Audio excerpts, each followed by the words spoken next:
Hey, what's up guys? Welcome back to Drums and Drams. My name's Cameron, and today we're gonna do a very quick review of the brand new Angel's Envy Triple Oak. This is a new line extension from Angel's Envy, hitting shelves all across the United States right now. And if you find it for the right price, it should be right around $65 or so. Now, I'm gonna try to keep this review at around 5 minutes so that if you are standing in a store and you come across this on the shelf, you've never seen it before, you're wondering if it's a special find, I'm gonna try to answer that for you as quickly as possible in this video. And before we get into it, I wanna say thank you to a very generous Patreon member, Steven, for sending me this bottle. Last but not least, let's talk about the stats. This is 92 proof or 46% ABV. It is a Kentucky straight bourbon whiskey finished in Hungarian, Chinkopin, and French oak casks, then reblended together for this final product. And I think that's all we need to say about this whiskey. So let's go to the nose now and see what we get.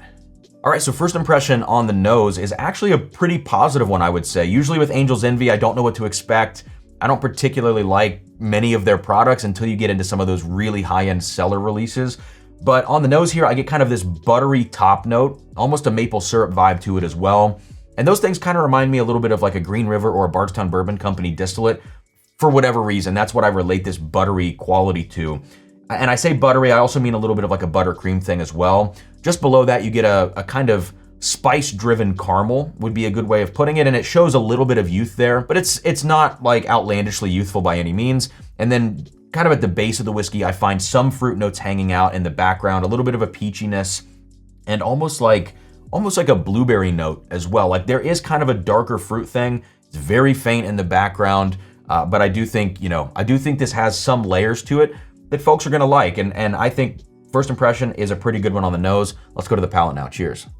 Well, unfortunately, everything kind of changes on the palate. The youth does really come across on the palate. I think it's much spicier than the nose would suggest, much more corn grain driven and youthful as well.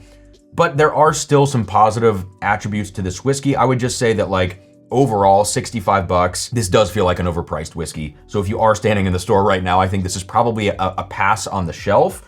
Although I do think it is a good, I don't want to use the word good effort, that sounds condescending, but it's a good next step, I feel like, for Angel's Envy with what they're putting out, because the price isn't astronomical. It's still overpriced, but it's not 100 like their rye. It's not astronomical, and I think the quality of the product is improving. And I think one interesting aspect to this whiskey is that even though we have 3 different finishing casks blended together, it never actually feels over-oaked. I think the oak is very much in check, which to me shows that the blending that's being done with this whiskey is very, very high quality. Like whoever is blending this whiskey is doing a fantastic job. I think the whiskey just needs a couple more years in the original Char 3 barrels before it goes into those finishing casks and turns into this triple oak. Whether or not we ever get that, I'm not sure what the game plan is from Angel's Envy.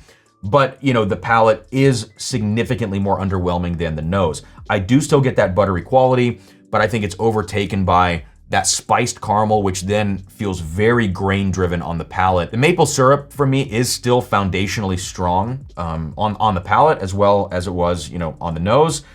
And then the fruit notes I think are there, but there's so much going on the palate that I don't feel like it's necessarily a fruity whiskey.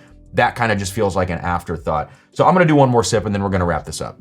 Yeah, second sip on this, it gets even more alcohol driven, interestingly enough. Usually these things will kind of mellow out.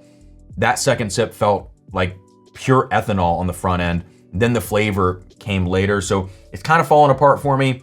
Not a big fan of this one. If you just smell it, then I think you're gonna enjoy it. But otherwise, it's probably kind of a mixer as opposed to being a standalone $65 neat sipping bottle. It's not that. So that's gonna do it for this video, guys. Like, comment, subscribe, check out the Patreon, and I hope this was helpful for those of you who are trying to make game time decisions on whether or not to pick this up. Cheers, and I'll see you soon here on Drums and Drams.